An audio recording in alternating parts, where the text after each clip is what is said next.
Hello dear students, as we all know, the Ministry of Home Affairs had declared a civil drill practice. That means they asked the administrative authorities all over India to conduct drills in which civilians would come forward for the protection. Now, in a simple sense, all the regions in our country were designated into three lists: list A, list B, and list 3. List A are the ones which were under imminent threat because they were strategic locations having military bases, etc. And the list 2 was having critical infrastructural such as hydroelectric projects, nuclear power plants, etc. And list 3 was other important sites that could be of possible target by the Pakistan. So, for the days 6th and 7th, the local authorities were going on through a mock drill in which they taught the civilians on how to take evacuation measures, how to provide first aid in case there is an air raid, and also thirdly, they used drills where air raid drills. It means if Pakistan were to attack India via aerial means, how the civilians should respond. But as we know, the India pulled a reverse card. What happened was, in the morning of 7th, early morning, India carried out possibly the deadliest attack on Pakistan since 1971, which was the Bangladesh Liberation War. After this war, perhaps this was the most deadliest attack by India. Now, firstly, the name of the operation is Operation Sindoor. Now, the main objective of Operation Sindoor was the elimination of terrorist camps within Pakistan. The objective is clear cut and simple. India has not attacked any civilian institutions such as hospitals, schools, or the homes of local civilians. Neither has India attacked the military infrastructure, the military bases, also various military installations present in Pakistan. The main objective of Operation Sindoor was to attack terrorist bases. This is a cutting edge modern warfare where we minimalize the collateral destruction. See, it is a golden rule in war that civilians should not be hurt. It is only the military that should fight the military.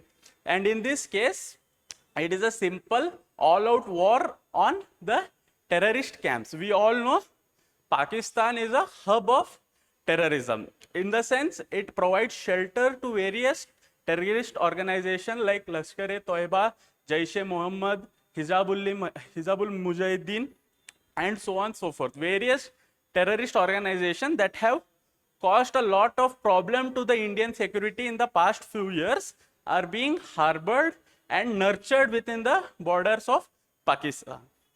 See, it is shocking to know, whenever we hear the word terrorist or non-state actors, essentially the public is enraged and it does not support such activities. No government in the world supports terrorism, but this is not the case with Pakistan.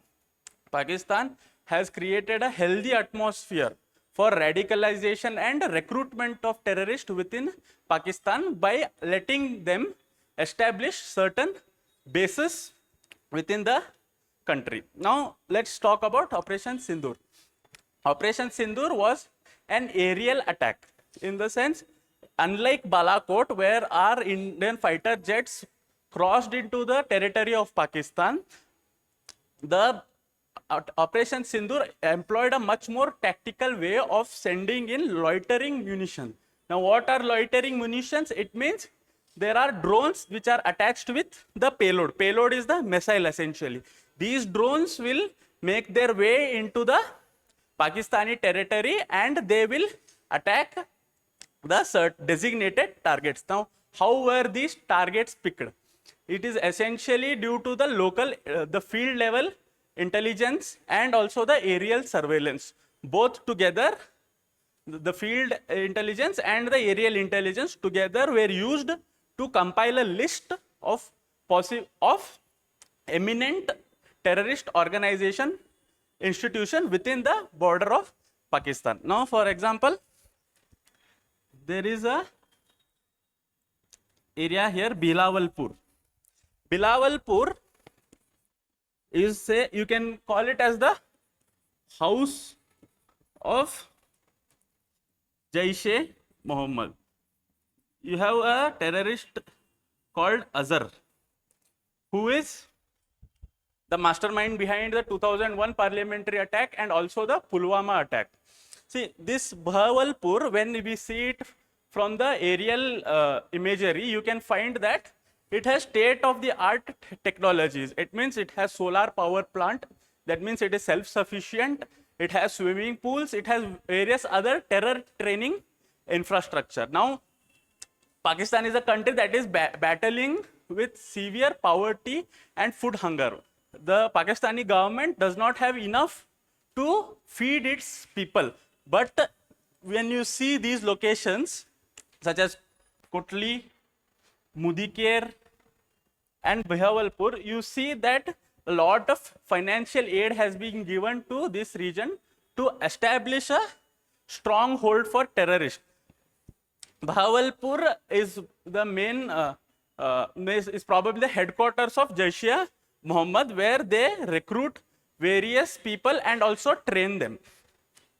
Now, these were the major Mudikere, Kotli, etc. Bahawalpur, these were the, there were a total of 9 sites being bombarded, whereas these were one of the most important. See, Kotli also belonged to the Jaish-e-Mohammed, where it had a capacity to train and house over 100 militants. It is found here, which is actually very close to India. So, at one sitting, they could launch about 100 militants or terrorists into India via Kotli. And Muridke is an important strategic location of the Lashkar-e-Toiba, the LET, the organization which was responsible for the recent attack at Pahalgam. And Hafiz Sayyid, who is the head of this organization, has a headquarters base over here. So these are the various areas that India targeted. Now, this is the Operation Sindoor is the military response to Pakistan and its terrorism. First, we use strategical response by putting the Indus Water Treaty in abeyance. Next, we stopped trade with Pakistan. Third, a lot of channels, Pakistani channels, were banned in India. Now, next came the most important, the military action. Now, this is not a surprise in per se, because in the recent past, it might be Pulwama or it might be Balakot, whenever Pakistan threatened India with such terrorist activity, India has always responded in kind. And in kind, I mean to say, they do not target civilians or military. It is a clear-cut, determined, focused attack only on the terrorist organization and their headquarters. Now, the world, as we know, had various views coming in, reporting depending on their foreign relations with our country. The USA tried to said it will be the first country to mediate between Pakistan and India and to stop escalation. UAE also asked for a de-escalation, suing for peace. Japan condemned the attack, the terrorist attack on India in Pahalgam, and also cautioned India to go ahead with a bit of control and restraint. Now, it is like preaching to the choir. Ever since India came into existence in 1947, our country has never attacked any country per se. Now, this attack, all the previous attacks that we carried out in Pakistan are aimed towards non-state actors. That is the terrorists, not civilians, nor the military. India is not trying to escalate the war-like situation. It is only doing its protection by eliminating these potential terrorist organizations from growing. Perhaps the most controversial comment came from the UN Secretary General, Antonio Guterres. He said he was concerned by the actions of Indian military in Pakistan. Now this is surprising because see, you and we have an exterminator in one place and you have cockroaches and at the other place. You are preaching to the exterminator to not to kill the cockroaches. So this is I must say a funny statement, because in the past few years we have seen what UN is doing and how incompetent it has become in the past few years. And now we have the Secretary General saying that, cautioning India. Now the entire world might be portraying India as an aggressor, which is absolutely not the case. India is a peace-loving country and it has never been the aggressor in any of the conflicts. So in the sense, now what do we expect? After the airstrike happened in the morning of 7th May, Pakistan has responded by committing random firing on the line of control. The Pakistani military is not concerned about the civilians or the military apparatus. They are bombarding the line of control left, right and center without any concern or precision. And the Indian military forces have also responded in kind, which is, in a sense, it is deterring Pakistani advancement. Now, next, what do we expect in the future? Will these activities culminate into a war between India and Pakistan? In my opinion, certainly not. Unless Pakistan one day wakes up and thinks it can defeat Indian armed forces, it will not happen, because Pakistan has left the idea of ever defeating India in an all-out war. Their only objective of mechanism of war is through these terrorist organization. And after successive surgical strikes, India has made it clear that any terrorist or activity occurring in India will not be left as it is. We will retaliate in form. And the Israeli Prime Minister also supported India in a sense by saying that terrorists have no place to hide in this world. No place in the world is safe for terrorists. Now, what will happen in the next few days is the arena of warfare will change. Now we are seeing a physical confrontation where the militaries are fighting. So bombardment, etc. Now this type of warfare will change into the warfare of media. Now here, it is essential for us to be aware, as citizens of India, we should be aware of what we consume through the media and social media. Now Pakistan will portray this attack, this Operation Sindoor, as an attack or a threat to their existence. And they will try to promote India as the aggressor in front of the world. And India, as we know, will provide substantial justification for these attacks. Now next, what could happen is a lot of misdirection will occur by the Pakistani media.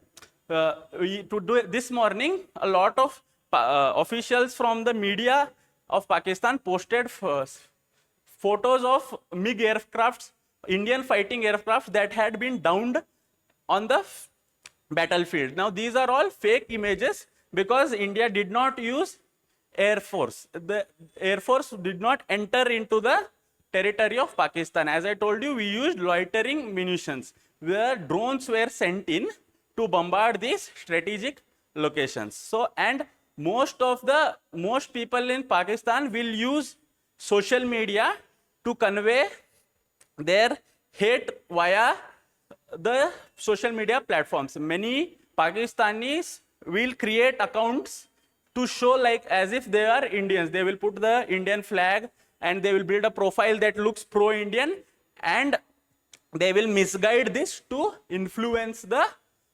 population of our country. Now this is the second stage of warfare, where we as a country should focus on our media consumption. Only I request you people to consume media that is only official. That means either it has been released by Press Bureau of India, or we have certain news channels who are credible Indian news channels. So my suggestion is to that there is no loss of civilian lives in Pakistan. India has not created a war-like situation. It is merely clearing the waste that is been accumulated in Pakistan. So, thank you.